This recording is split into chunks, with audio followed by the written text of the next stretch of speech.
कहीं से फिर लड़ेंगे? देखिए, जब नॉमिनेशन होगा तो आपको खुद पता लग जाएगा। जी, अरे तुम रोल करो। नॉमिनेशन होगा तो आपको पता लग जाएगा, और हो सकता है नॉमिनेशन से पहले ही आपकी जानकारी होगी। कन्नौज के लोगों का मानना है कि आपको चुनाव लड़ना चाहिए। देखिए, सवाल कन्नौज का ऐतिहासिक जीत का है। कन्नौज अलग बात है, लेकिन उससे ज्यादा जो जनता ने मन बनाया है, इंडिया गठबंधन भविष्य बन के आ रहा है और भारतीय जनता पार्टी इतिहास बन जाएगी इस चुनाव में। जनता भारतीय जनता पार्टी के खिलाफ मतदान करने जा रही है। एनडीए को पीडीए हराएगा। कल योगी आदित्यनाथ भी जसवंत नगर में रैली करने आ रहे हैं। वो पता नहीं क्यों आ रहे हैं,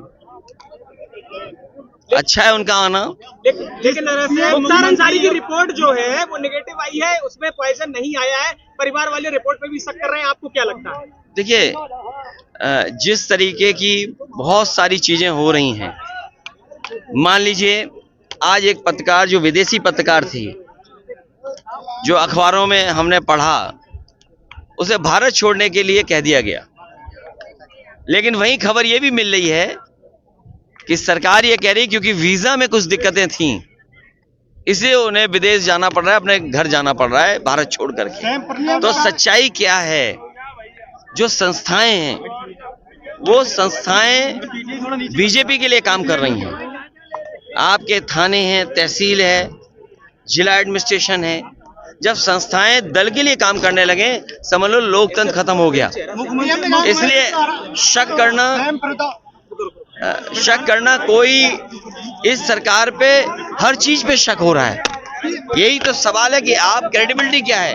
आप सोचिए, प्रधानमंत्री जी ने जो कहा उस पे आपत्ति पूरे देश के लोगों को है। पूरे देश के लोगों को आपत्ति है कि ये भाषा कैसे हो सकती है, लेकिन चुनाव आयोग क्या कर रहा है? और फिर आप में से बहुत से साथी हैं कि क्या लाभ मिल जाएगा बीजेपी को, कुछ सवाल पूछ लें। जो सवाल आप पूछ रहे हैं, आपकी नीयत में सवाल यह है कि आप बीजेपी की मदद करना चाहते हैं। लेकिन उन्होंने कहा, मंत्री ने भाजपा वाले आरोप लगा रहे हैं कि आप फातिया बनाने के शरीयत का जिक्र किया, लेकिन हम शरीयत को कौन सा चैनल है आपका? कौन सा चैनल है आपका? चैनल बता दो कौन सा है। अरे चैनल बताओ ना कौन है। जयवीर सिंह ने कहा था। नहीं देखिए, ऐसा सुनिए, बहुत इधर उधर की बातें मत करो। तुम भी जानते हो, अगर ये पूछेंगे तो एफआईआर इन पे भी लिखाई जाएगी। मैं अभी लिख करके एफआईआर दे रहा हूँ, तुम्हारे पे भी एफआईआर हो जाएगी। इसलिए बहुत सारी बातें पूछो। अरे भाई, अरे मंगलसूत्र, तुम्हारी शादी हो रखी है? अरे जिनकी शादी हो रखी है, रुक जाओ भाई, जिनकी शादी हो रखी है वो लोग उसके महत्व समझते होंगे। और बीजेपी के लोगों को मंगलसूत्र से बड़ी बात है कम से कम नौकरी नौजवानों को दे दें, जिससे उनकी भी शादी हो जाए। जिन नौजवानों की शादी नहीं हो रही, उनसे मंगलसूत्र क्या पूछ रहे हो आप? पीएम ने कहा था कि यदुवंशी जो अपने आप यदुवंशी कह रहे हैं, वो श्री कृष्ण द्वारका का अपमान कर रहे हैं। तुम्हें कुछ पता ही नहीं है, वो प्रधानमंत्री जी को कुछ नहीं पता जो पूछ रहे हैं वो। मुख्यमंत्री ने कहा है कि उन्हें जानकारी नहीं है इस बारे में। मुख्यमंत्री ने कहा है कि जो लोग माफियाओं की कब्र पर जा रहे हैं वो 5 साल और भी जाएंगे।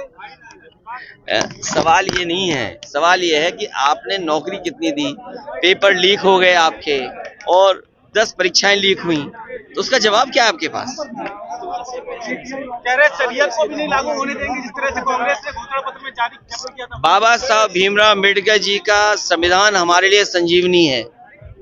बाबा साहब भीमराव अम्बेडकर जी का दिया हुआ संविधान हमें मान सम्मान दिलाता है।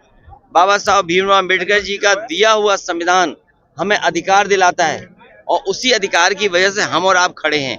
ये बीजेपी के लोग जनता को गुमराह करके वोट के अधिकार को भी छीनना चाहते हैं। ये भाषण इसलिए हो रहे हैं क्योंकि उनके अंदर निराशा है, जनता उनके साथ नहीं है।